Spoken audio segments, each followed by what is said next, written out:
Yo, what is up guys? Welcome to Barrookie. Today's video, I want to talk about injuries and the motivation to train when injured. So, over the past couple of years, I had my fair share of injuries. I had costochondritis, aka sternum pain. I had a lot of elbow pain, golfers and tennis elbow pain, and now I'm dealing with some hip pain, a hip injury. So I know how devastating injuries are when it comes to working out, because whatever injury you're going to have, it's always going to be between you and your goal and setting that goal back further. And I had that especially with my sternum pain, because at that time I was doing handstands, I was doing overhead presses, I was doing weighted dips, and it felt very great up until I had pain on my sternum, and I felt that I couldn't do these exercises anymore. And because those were my main goals at that time, I felt like working out was just crap and I couldn't continue doing it, and I lost a lot of motivation to work out.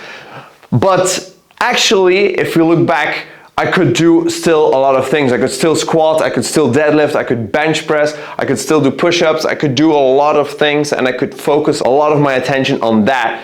But if you have a goal in mind and you want to work towards a goal, obviously when you have some setbacks, you still have that goal envisioned. And what we need to do actually is, when an injury hinders us to get to that goal, we have to put that goal on the side, focus on something else, find a new goal, find something to focus on with your non-injured body parts, and then once you get that healed up, you can go back to your original goal and continue going forward. So yes, I know it's easier said than done.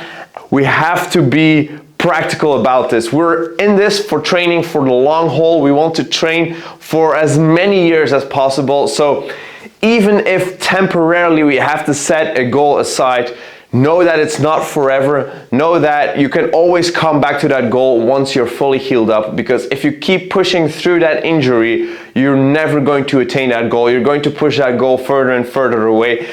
And trust me, I talk about experience. I've had that. With my costochondritis, I still try to push through it, and it only became worse. And it's only until I knew what I was doing, until I knew how to resolve that injury, that I was able to continue working out and get stronger. So yes, and the reason I make this video is because I am struggling a lot now with my hip pain. Yes, I saw a doctor, I saw a specialist, I went and had an MRI.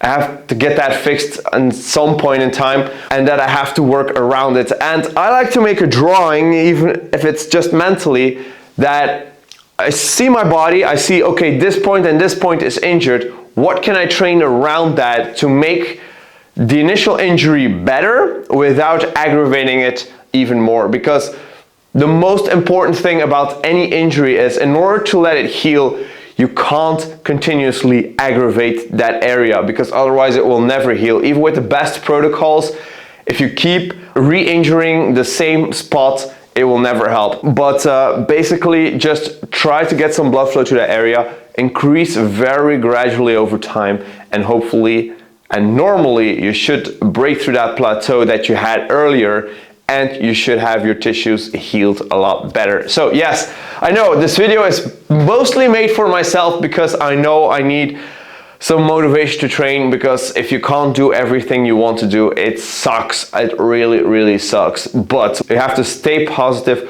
We also have to not rely on motivation in order to continue training. We have to find our ways around it, and we just have to be smart about it. So yes, thank you so much for watching guys. I hope you liked this video. I hope you got something out of it. Let me know in the comments down below what type of injury you're currently struggling with, and we can support each other. So I guess I'll be seeing you all in the next video. Peace out!